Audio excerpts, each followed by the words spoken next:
estamos de volta com o terceiro e último bloco do Tribuna Livre desta sexta-feira, agradecendo sempre a sua audiência, a sua companhia e relembrando que você pode rever esse programa acessando o site oriobranco.net. Ele também será reprisado amanhã, sábado. Nossos convidados de hoje, Isaac Ronald, que é presidente do Sindicato dos Servidores do Poder Judiciário, e o deputado estadual Daniel Zen.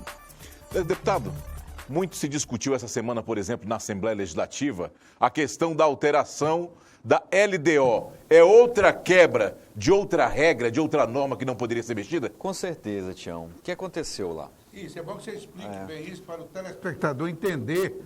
Exatamente. Por causa dessa polêmica que surgiu lá. A gente está o programa inteiro aqui falando de respeito à Constituição, de casuísmos jurídicos, né, de como o Poder Judiciário, às vezes, interpreta a Constituição conforme a conveniência ou para satisfazer uma opinião pública sedenta de um desejo, às vezes, de vingança, né, que se traduz dessa forma. E o que aconteceu essa semana na Assembleia parece muito com tudo isso que a gente discutiu aqui. O Poder Legislativo, a Assembleia, foi fiadora e mediadora de um grande acordo entre todos os poderes que envolveu o Judiciário, o Ministério Público, a Defensoria Pública, o Tribunal de Contas e o próprio Executivo, porque ao final desse acordo o Executivo avalizou esse acordo que foi construído a partir da mediação da Assembleia, de modificar o texto base da Lei de Diretrizes Orçamentárias. E aí, para o telespectador entender bem, a Lei de Diretrizes Orçamentárias é a que define o percentual de recursos que vai para cada um dos poderes, que depois é aprovado no orçamento. E esse acordo, que foi celebrado, foi dado o aval pelo Poder Executivo, foi aprovado pelos deputados. No meio tempo, entre a aprovação e a sanção governamental, houve um anúncio, que foi um anúncio por parte do Congresso Nacional, da Presidência da República, de que os estados seriam agraciados com os recursos da cessão onerosa do pré-sal. Ou seja, o próximo leilão do pré-sal, que tem data marcada para acontecer ainda esse ano, o resultado desses recursos, parte dele ficaria com a União, parte dele iria ser redistribuído entre estados e municípios. E aí o que aconteceu? Cresceu o olho do Poder Executivo. O governo não está querendo dividir, O governo não está querendo dividir os recursos do pré-sal com as mesmas regras que seriam utilizadas para dividir os recursos, por exemplo, do Fundo de Participação dos Estados, do FPE. E aí o governo se arrependeu de ter dado o aval para o acordo que a Assembleia construiu junto com os outros poderes e vetou os dispositivos que alteravam a redação original enviada pelo governo no mês de agosto, dentro do prazo regimental constitucional que a Constituição define para ser enviado lá a LDO à Assembleia. Quando o governo veta, a Assembleia olhou assim, olha, perigoso isso, porque nós fomos os fiadores de um acordo. Nós não podemos desonrar a nossa palavra. Se o governo quer desonrar com a palavra dele, o problema é dele. Nós, deputados estaduais, da oposição e da situação, vamos manter a palavra empenhada para com todos os poderes. Vamos derrubar os vetos. Os vetos foram derrubados por unanimidade dos deputados presentes. Tinha 20 dos 24 deputados e os 20 votaram a favor da derrubada dos vetos. É bom que se diga que deputados da base do governo. Da base, todos os deputados da base presentes, incluindo o presidente, o líder, o primeiro secretário, todos votaram pela derrubada dos vetos. Lembrando que para derrubar um veto governamental, o Osmi lembra, o Narciso também precisa de 2/3, ou seja, quórum qualificado, 2/3 dos membros. Aí o governo, depois de derrubar dos vetos, faz aquela coisa toda, exonera 340 cargos, renomeia 340 cargos, causa um alvoroço, uma confusão na sua base e, ato contínuo, envia um novo projeto de lei para alterar a LDO. Aí a gente pergunta, mas que alteração é essa que o governo quer na LDO? Exatamente nos pontos em que já tinha sido objeto de análise de veto, que os vetos já tinham sido derrubados. E aí qual é o detalhe que tem aí? Quando você veta, você precisa de 2/3 dos votos. Quando você manda uma lei, qualquer que seja ela, para alterar uma outra aprovada anteriormente, você precisa de maioria, ou maioria simples no caso, metade mais um de quem está presente. Não é nem metade mais um dos membros, metade mais um dos membros no caso da Assembleia, que tem 24 deputados, seriam 13 votos. Embora estivesse reapreciando matéria que já tinha sido analisada. Exatamente, né? O doutor Isaac vai lembrar aqui, tem um princípio que vale para os processos judiciais e também para matérias legislativas, que é a chamada preclusão consumativa, ou seja, eu não posso submeter para análise da Assembleia uma matéria que já foi rejeitada e que já foi apreciada 2 vezes, porque ela foi aprovada no formato, o governo vetou e a Assembleia se debruçou novamente na hora que derrubou os vetos. Geraria um efeito cíclico, porque eu sempre estaria reapreciando a mesma coisa que já foi votada. Tem um prazo, né? Tem um prazo. A preclusão consumativa é justamente para impedir que governos fiquem insistindo e fique esse ciclo de dizer, olha, eu só vou parar quando você aprovar do jeito que eu quero. Perfeito. Não pode. O Poder Legislativo já apreciou uma vez, apreciou 2 vezes por quórum qualificado e tomou uma decisão. Então o governo não pode, o que o governo tentou fazer e conseguiu, com o apoio da base, e aí eu não sei quais elementos de convencimento ele usou para mudar a opinião e os votos da base, foi uma burla, foi um ardil. Ele usou de um artifício para modificar e para fazer com que a LDO adotasse o formato que eles queriam, que é esse formato que impedirá, né, que recursos, determinado montante de recursos seja repartido com os poderes. Judicializaram o caso, não é isso? Olha, a gente hoje está analisando a judicialização, porque tem vários aspectos, nesse envio desse projeto, teve questões procedimentais de descumprimento de prazos, descumprimento de ritos, que estão estabelecidos no regimento.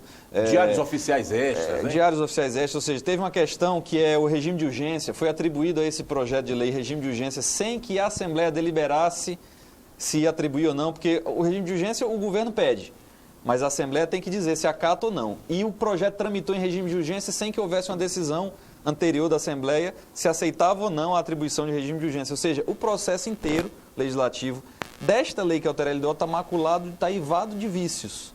Então, qualquer tribunal que vá se debruçar sobre isso vai identificar com facilidade esses vícios. Mas tem uma coisa pior do que isso, que é o mérito da questão, que é o que o Toizak colocou. E agora você não pode, você só pode, uma matéria que foi rejeitada por uma casa de lei, seja estadual, seja municipal, seja o Congresso, ela só pode ser reapreciada se ela tiver, na mesma sessão legislativa, se ela tiver o apoiamento de a maioria absoluta. E aí me conta E essa matéria, quando entrou lá, tramitou, etc., não teve o apoiamento de todos os deputados, muito embora tenha tido a maioria na votação. Então, ela tem vícios de toda a natureza, de ordem formal, de ordem material, de ordem procedimental, regimental, de prazo, de tudo. Eu ia fazer um comentário. Puxar a sardinha. Doutor Isaac, eu ia só perguntar, acho que é o que o senhor vai fazer agora. Vou puxar a sardinha aqui porque só para... Porque o senhor faz parte de um poder. Perfeito. Serão afetados também? Serão prejudicados? Eu quero saber, Sem assim, dúvida. particularmente com a devida vênia,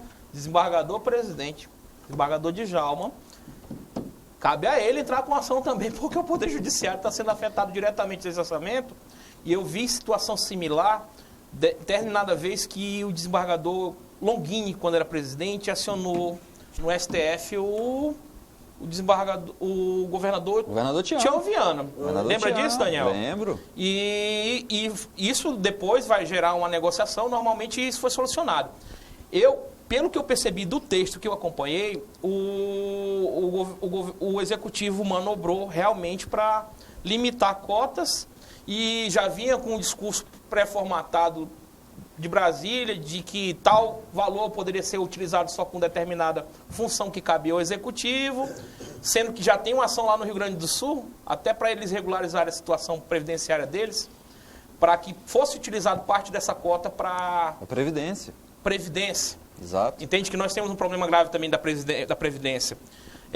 Eu acho que o Poder Judiciário vai ter que tomar alguma medida, até para puxar a sardinha para os meus representados também, né? No caso do sindicato do Poder Judiciário, que se afeta diretamente. A gente estava falando do pré-sal ontem em Assembleia. Mas permita-me. Do que eu li, na imprensa, não li o texto que foi aprovado na Câmara, né? Esses recursos do pré-sal que virão para os estados, eles têm que ser aplicados preferencialmente, eu não sei se obrigatoriamente, preferencialmente, mas é preferencialmente, na Previdência, que é um problema nacional. Perfeito. Na saúde, educação, segurança, e que não pode ser investido em pagamento de salários. Já está com a discussão jurídica a respeito do tema, quanto a verbas e pagamentos não continuados. Concordo que, como é uma verba esporádica, que vai ocorrer uma vez eu não poderia pegar e dar um aumento salarial para o servidor que eu vou ter que pagar o próximo ano. Claro. Mas aí, em acordos judiciais, que são, do momento, eu poderia pagá-los.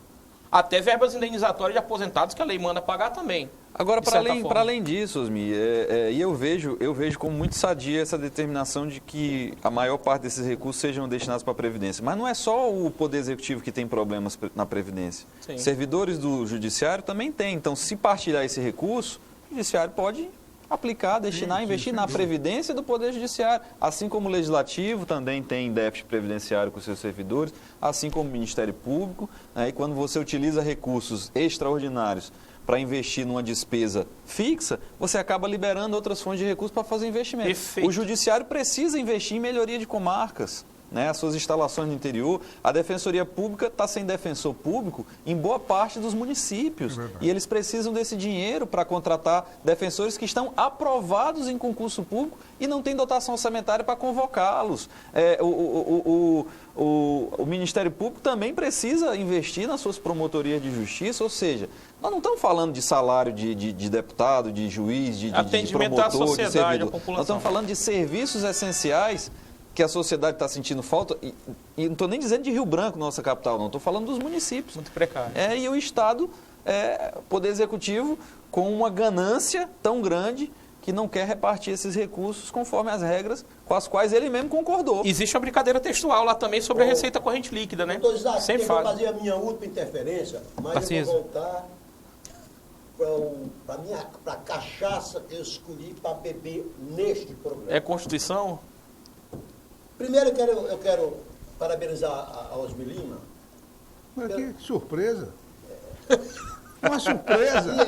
Aleluia. Cadê? Osmi, deixa ele concluir. Você não sabe nem o que ele vai falar. A atacada pode vir em seguida. Que você faz ao artigo 5º da Constituição. Sim. Que é a mesma que o Daniel fez, a mesma que o doutor está fazendo, e eu faço. E o senhor falou ainda agora na palavra hierarquia das leis. Sim. Que é isso que nós precisamos nos habituarmos, que as leis obedecem uma hierarquia.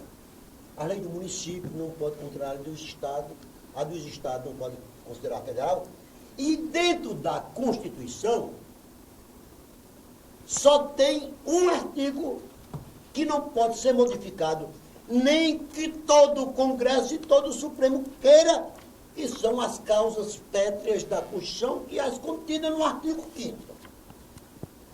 Aí eu também quero só me reportar a um assunto que também foi importante, e não tem nada a ver com Lula. Porque Perfeito. quando se fala desse negócio de prisão, quase que a gente pensa que está defendendo o Lula. Eu quero saber de Lula. Eu votei em Geraldo Alckmin. Eu queria que meu presidente fosse Alckmin, não Lula. Bora, Narciso, sem declarar voto. Aí o que é que acontece? Aí, essa semana atrasada, houve outra derrota da Lava Jato na questão do delator e do delatado. Grave. Quando o legítimo direito de defesa diz que é amplo. Tá certo? Correto? Então, se é amplo, se um cúmplice de uma organização criminosa resolve virar acusador, é claro que ele não pode dar a última palavra.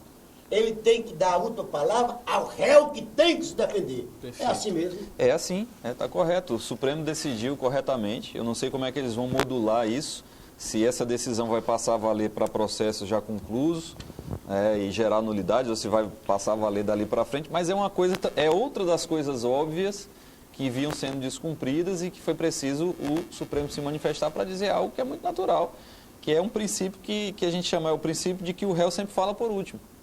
O acusado sempre fala por último. Se tem um delator que também é réu, mas a partir do momento que ele configura, assina um acordo e se celebra e esse acordo de delação premiada é homologado, ele passa a ser assistente de acusação. Então, ele não é só réu, ele é co-acusador. E aí precisa ser facultado ao réu o direito de se defender daquelas acusações, por último. Então, isso gera realmente uma nulidade. E aí, como você disse, não é a questão do processo do Lula ou não Lula. Isso aí vale para qualquer réu. Exatamente. Isso aí vale para... Isso foi um outro processo de um outro réu. E claro que isso tem que ser apreciado com muita cautela, porque houve essa barbeiragem aí nos processos que foram conduzidos pela Força Tarefa aí da Lava Jato. Eu estou lembrando de um fato do processo do Paulo Roberto Costa, curiosamente. Essa fama da delação, você tem que buscar um pouco a origem. Gente, eu ando escrevendo bastante a respeito dela com o professor Lenny Streck também, meu orientador, e aí tratando a respeito de uma questão básica. Ela vem do plea bargain americano, né? Exato. Que nos Estados Unidos o processo é muito caro. Então, se você for entrar no processo, saiba onde está entrando. É tanto que 95% dos casos hoje nos Estados Unidos são definidos através de acordo de colaboração, para que não haja nem processo. Nem processo. Uma pesquisa da Universidade de Berkeley concluiu que pessoas que não tinham cometido crime assumiam crimes em 95% dos casos, só para não ter que enfrentar um processo ou correr o risco de ser penalizado por um crime mais grave. Ponto. Agora, o que ocorre é o seguinte... O que é temerário, né? Porque você está confessando que o sistema... que tu tem que assumir que cometeu um crime que não cometeu. Que cometeu um crime, às vezes até sem tê-lo cometido, com receio de ser processado, julgado e eventualmente condenado por um processo mais grave. Paulo Roberto Costa cometeu crimes hediondos. E foi um dos principais delatores, eu acho que chegando até a delatar com questões ligadas ao Lula. Curiosamente, na delação, o Paulo Roberto Costa ele pegaria algo em torno de 15 a 18 anos a partir da acusação. Mas ele sofreu anistia da pena. Eu acho que o Narciso já pegou o fio da meada. Ele, na delação, sofreu anistia de crimes hediondos. Só que a minha Constituição fala que estão suscetíveis de indulto, grato e anistia, crimes hediondos. Você está vendo até que ponto que chega o trato da lei de forma equivocada? Ele efetivamente, o Estado fez um acordo ilegítimo, ilegal. Um acordo espúrio. Ilegal. E aí eu pego outra situação, Marcos Valério, que desse foi o principal penalizado. Ele está cumprindo a pena de 40 anos. Tentou fazer delação. Quando chegou, apresentou a delação, disseram assim, cara, muito bem, muito legal, tudo que tu colocou no papel, mas não traz nenhum fato novo, que é uma exigência da lei. Vai continuar cumprindo os 40 anos. Só para concluir, a coisa mais que me preocupa na minha delação vida... que era a delação que eu adoraria de ter assistido. Do Eduardo Cunha. Eduardo Cunha. Que eu acho que dos abutres é o que maior, era né? a caixa preta de todos os partidos. Ainda é, né? Se dizia que Eduardo Cunha tinha nas mãos, por ter financiado ou ajudado a financiar a campanha de 300 colegas parlamentares de diversos partidos. Então, inclusive certamente da oposição, da situação, de vários partidos. Dizia-se que Cunha foi eleito presidente da Câmara às custas disso, às custas de ter ajudado a financiar campanhas de colegas e que ele os tinha nas mãos. E não foi feito nenhum esforço, nem por parte do Ministério Público Federal, nem por parte do Poder Judiciário. Foi recusado. Foi recusada a delação dele. Não, mas absurdo, a esposa dele foi inocentada. Cláudia Cruz foi inocentada pelo juiz Sérgio Moro.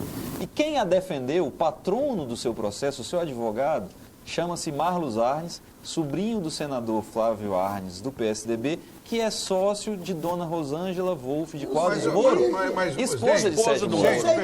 Não, mas vocês estão... O caso está durando. Mais absurdo. Não vamos levantar mais casos, não, que não dá nem tempo. É isso mesmo. O problema todo é que vocês estão dizendo que o Lula, o Eduardo Cunha fizeram uma aberração com ele. Tiraram ele da presidência e o proibiram de frequentar. Quem tem poder para isso? Por mais crime que ele tivesse cometido. Por mais crime que ele... O pior foi teria isso. cabimento. Concordo. Teria cabimento. Nosso tempo está estourado. Nós vamos encerrar o Tribuna Livre por aqui, mas antes, doutor Isaac, para finalizar, gostaria de agradecer a sua audiência. Eu que agradeço a oportunidade de estar do lado desses constituintes, criaram a Carta Magna, participaram da criação desse que até agora, e espero que seja por muito tempo ainda, o guia máximo da nossa nação, com todos os seus problemas, mas é natural da democracia, que é um processo de construção. E agradecer a oportunidade, Daniel, Osmi, Narciso, você, Tião, participar do Tribuna Livre. Deputado Daniel Zen. Quero agradecer também, Tião. Acho que esses dois aqui, junto com outros tantos que estão na nominata dos deputados constituintes, dão muito trabalho para a gente, porque dá muito trabalho interpretar essa Constituição. Osmi e Narciso estão juntos no rol desses culpados, assim como meu tio-avô, o senador Mário Maia, que foi o terceiro secretário da mesa, né, da Assembleia Constituinte. Alguém te obrigou a assinar a Constituição? É muito orgulho dele. Mas dizer que é muito bom a gente se debruçar sobre aspectos constitucionais, porque faz parte da nossa profissão. Agradecer aqui o Isaac, o Narciso, o Osmi e a você, Tião, por essa oportunidade. Narciso, para finalizar. Não, eu queria aqui reproduzir só uma frase que eu vi. É um desses filósofos. Ele diz que o juiz, para ser tratado de meritíssimo, deve ser tratar a justiça com mérito. Simplesmente isso. Muito bom. O juiz, sim, o juiz tem que ser justo, somente isso. Merece ser condenado? Condena. Merece ser absolvido? Condena.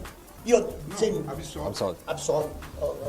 Pronto, somente isso. Osmi, para finalizar, Não, eu quero te fazer uma pergunta. Com tudo que a gente está ouvindo falar aí de alteração, mudança de Constituição, pode tirar o nome do Narciso daí, que ele não é muito satisfeito com isso, não. Ele devia não ter assinado a Constituição. Agora não pode estar aí. Assinou porque quis, livre espontânea vontade. Agora é o seguinte, é bom deixar claro, está sendo discutido essa semana, na quinta-feira, começou a discussão sobre a questão do Supremo Tribunal Federal, sobre essa questão de presunção de inocência, de julgado antes, em segunda instância. Nós temos que deixar claro a quem nos assiste que o grande beneficiário não é o poderoso, é o pobre, é o simples. Estão passando a grande mídia, está passando para a opinião pública que são os grandes poderosos. Não, esses têm dinheiro para ir levando até onde querem. Osmita, lê o artigo 74 da Constituição, do artigo 5º. Então diga, da nossa bendita Constituição. Da nossa bendita Constituição. Lê o artigo 74 da nossa Meu Deus, o programa vai começar de novo. Não, eu vou atender. 74. 74. Deixa eu abrir aqui para você, vai ler em voz alta. 74. Gosta da tipo de voz, né? Para dizer que esses trapalhões estão enganando os pobres. Artigo 74. 70 e... Mas tem algum inciso aí? 70 aqui, não. Também ele é sequinho. Artigo 74. 74. Artigo 74 da Constituição. Do inciso 74. Artigo 5º. É aqui. Está aqui. 74. O Estado prestará. O Estado prestará assistência jurídica integral e gratuita aos que comprovarem insuficiência de recursos. Pronto! Esse negócio de que pobre não tem o advogado, não tem porque a justiça não lhes atende. Não, cumpre a Constituição, né? E com isso eu termino o Tribuna Livre desta sexta-feira, 18 de outubro, agradecendo sua audiência e relembrando que esse programa será reprisado amanhã, sábado, dia 19, mas que você também poderá revê-lo acessando o site oriobranco.net. Gostaria de agradecer a presença do Dr. Isaac, do deputado Daniel Zen, e nós voltaremos na próxima sexta-feira, se Deus quiser, com mais um Tribuna Livre. Tenham todos uma ótima noite, bom final de semana e até a próxima semana.